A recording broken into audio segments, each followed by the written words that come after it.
Buenas tardes. El día de hoy vamos a hablar sobre un tema que muchas personas me han pedido, que se llama métodos de planificación natural. ¿Por qué queremos hablar de métodos de planificación natural si actualmente están las píldoras anticonceptivas disponibles? Bueno, pues esto se debe a que hay algunas personas, algunas mujercitas, a las cuales las famosas píldoras anticonceptivas les generan aumento de peso, baja de líbido, entre otras cosas. Entonces, estas personas realmente necesitan encontrar una manera alternativa de planificar su familia. Y para eso tenemos los métodos de planificación natural que a continuación les voy a hablar. Estos métodos de planificación familiar no son nuevos, son muy viejos. Sin embargo, recientemente se han hecho más investigaciones al respecto. Entonces, vamos a empezar diciendo que hace bastantes años, probablemente hace 100 años, surgieron las primeras investigaciones a partir del conteo o la planificación a través de llevar un calendario, básicamente. Actualmente hay cosas tan modernas como dispositivos electrónicos. Antes de entrar en materia, vamos a saber que la fertilidad femenina es dependiente de la ovulación.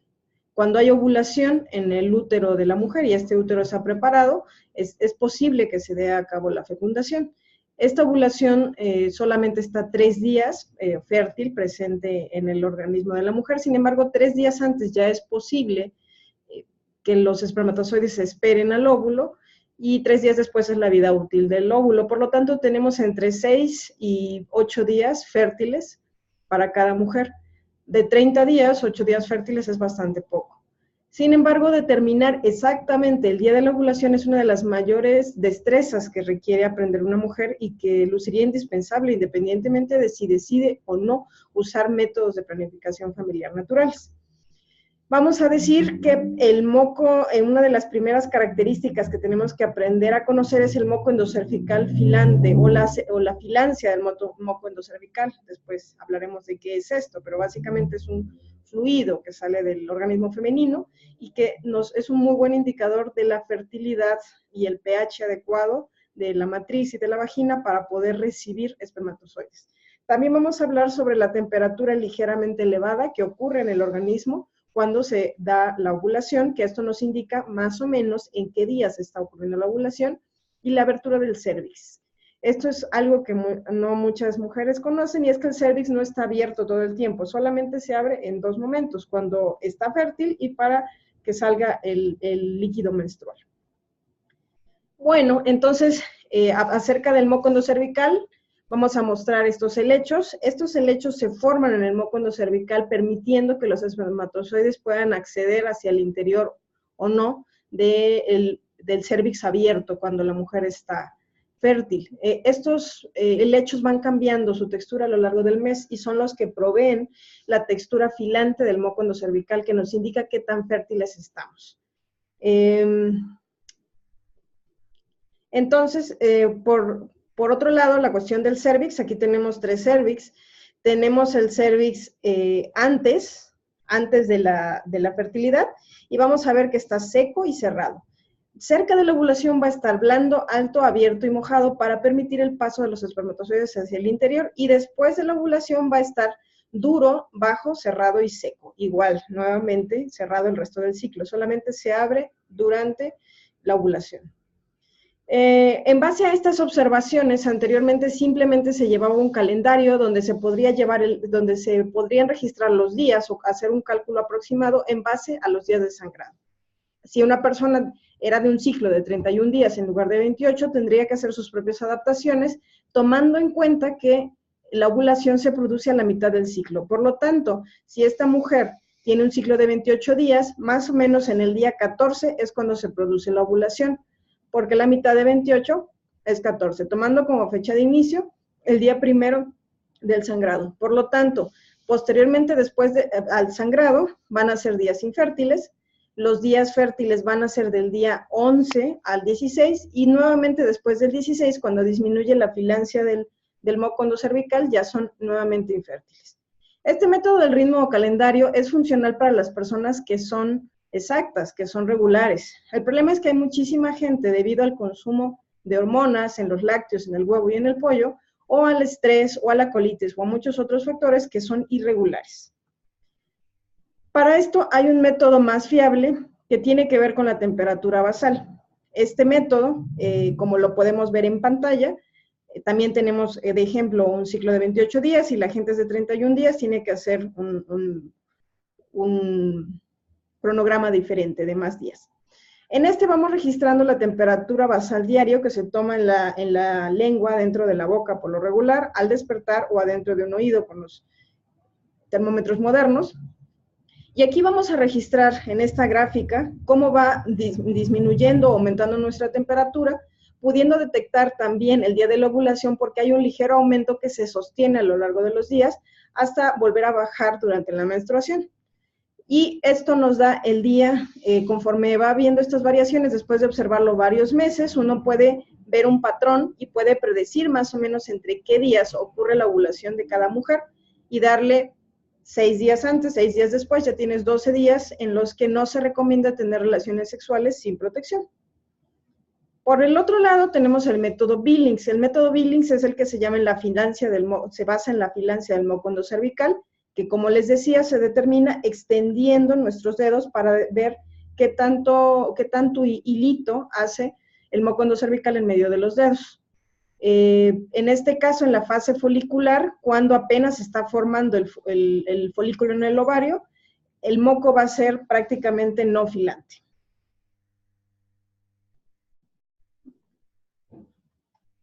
Cuando nosotros estamos ya ovulando, el moco va a ser cada vez más y más filante porque está permitiendo el paso de los espermatozoides para que puedan acceder hacia todo el cérvix, que en este caso pues está fértil.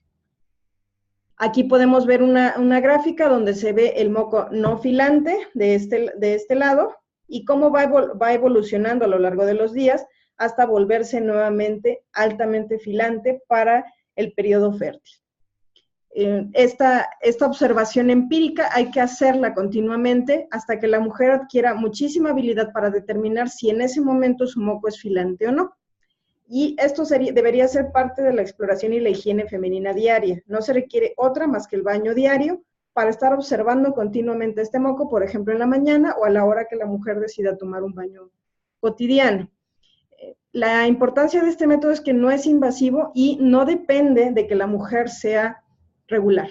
Puede ser totalmente irregular y la filancia del moco va a corresponder con si hay 2 o 3 o 4 o 5 ovulaciones en un mes. No importa, siempre va a haber la filancia del moco. Por el otro lado, tenemos el método cistotérmico, que es la combinación de todos los métodos anteriores. Y aquí tenemos un ejemplo, donde por un lado se puede analizar la temperatura basal, y que esta corresponde totalmente con el ciclo de llenado del cérvix con lo que es el endometrio. Y obviamente va a haber una correspondencia con la filancia del moco endocervical. Aquí en el día 0 hay fertilidad, esto quiere decir que el cérvix está engrosado, que está lleno de endometrio rico y nutritivo, más bien tiene un endometrio rico y nutritivo, para que el huevo se asiente, el huevo fecundado. La vulva está resbalosa y abultada, la progesterona se está elevando y ahí son las condiciones idóneas para que se dé a cabo la concepción. En cambio, en los días 4, 3, 2, menos 4, menos 3, menos 2 y menos 1, la filancia del moco va disminuyendo. Esto quiere decir que los niveles estrogénicos van cambiando. Los cambios en el patrón de fertilidad se observan en la vulva y son causados por el cambio proporcional en los tipos de moco. La filancia se disminuye y además se va haciendo más opaca. Esto quiere decir que la persona es semifértil, podría ocurrir una fecundación, pero solamente se tendrían que dar condiciones idóneas, ¿no? O sea, un espermatozoide muy joven y muy vigoroso. En el día menos 5, aquí ya se acabó totalmente la fertilidad, el moco llega a la vulva, lo cual ya no está seca y ahora indica posible fertilidad. Comienza ahora el cambio a patrón de fertilidad. En este día no hay fertilidad, pero podría empezar de nuevo la fertilidad. En el día menos 6 tampoco hay fertilidad, Aquí hay nada de filancia del moco, esto quiere decir que hay unos niveles hormonales bastante bajos. Su tiempo de supervivencia es muy corto. Si llegaran a llegar a si los espermatozoides llegaran a una vagina en estas condiciones, no van a sobrevivir. La vulva está seca y la mujer es infértil. Esto es también muy útil incluso para quien quiere concebir, porque muchas personas no logran concebir porque no logran encontrar el momento idóneo para que los espermatozoides tengan la mayor sobrevivencia posible. O incluso los ciclos de la mujer son tan irregulares que en realidad el moco endocervical nunca tiene las características adecuadas para generar la concepción.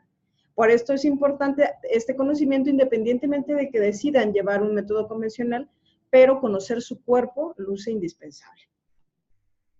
Y bueno, en base a todo lo que hemos visto, como hemos visto, es complicado saber todas estas cosas. Lo más interesante sería hacerlo desde la adolescencia, cuando las niñas tienen la menarquia, regalarles un calendario, un termómetro, y enseñarles a llevar el método de la temperatura basal, el del moco endocervical y el del calendario, ¿no? Y de esta manera podrían tener estas jovencitas un conocimiento muy profundo de su cuerpo, muchísimo antes de que inicie su vida sexual, solamente por cultura general, no porque vayan a usarlo en algún momento, sino porque es su cuerpo finalmente, y las que deberíamos saber en qué momento ovulamos, pues somos las mujeres.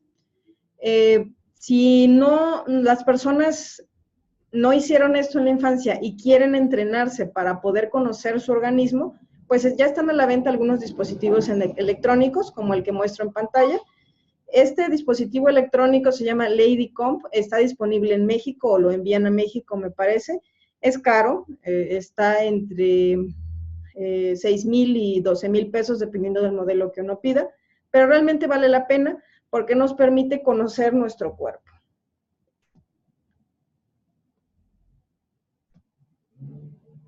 Ahora, pues, yo lo que les recomiendo es que inicien su proceso de autoconocimiento, ya sea con una libreta, un termómetro y una pluma y un calendario, o que compren un aparato de estos si quieren tener mayor fiabilidad. Estos productos, estos dispositivos electrónicos son efectivos hasta en el 99% de los casos, pero sí requieren un periodo de entrenamiento antes de confiar totalmente en estos cálculos, porque hay que conocer el cuerpo. Estos aparatos te piden muchos datos, lo único que hacen es hacer que no se te olvide registrar todos estos datos, y tienen un termómetro para estar midiendo la temperatura, pero al final es uno quien tiene que aprender a conocer su cuerpo.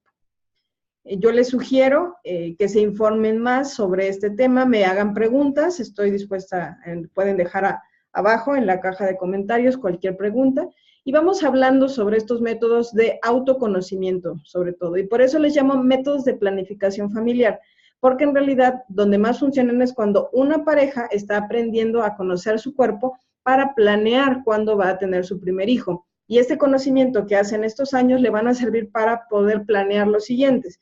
Pero si la persona realmente quiere no tener ningún riesgo de embarazo, pues está la abstinencia o el uso del preservativo, que aún así es posible que ocurra un embarazo. Entonces, lo mejor es tener muy claro qué es lo que uno quiere, e incluso si no desean en ningún momento de la vida tener hijos, pues los métodos definitivos, como es el ligamiento de las trompas y la vasectomía, son una excelente opción que hay que seguir desmitificando en México. La gente le tiene mucho miedo a estas cosas, se cree que pierde uno la feminidad o la masculinidad, pero esto no es así. La feminidad y la masculinidad es un factor, es una serie de factores compuestos que lo generan, no unos conductos. Entonces les dejo esto de reflexión y quedo de ustedes para cualquier comentario. Un saludo enorme. Que tengan una excelente tarde.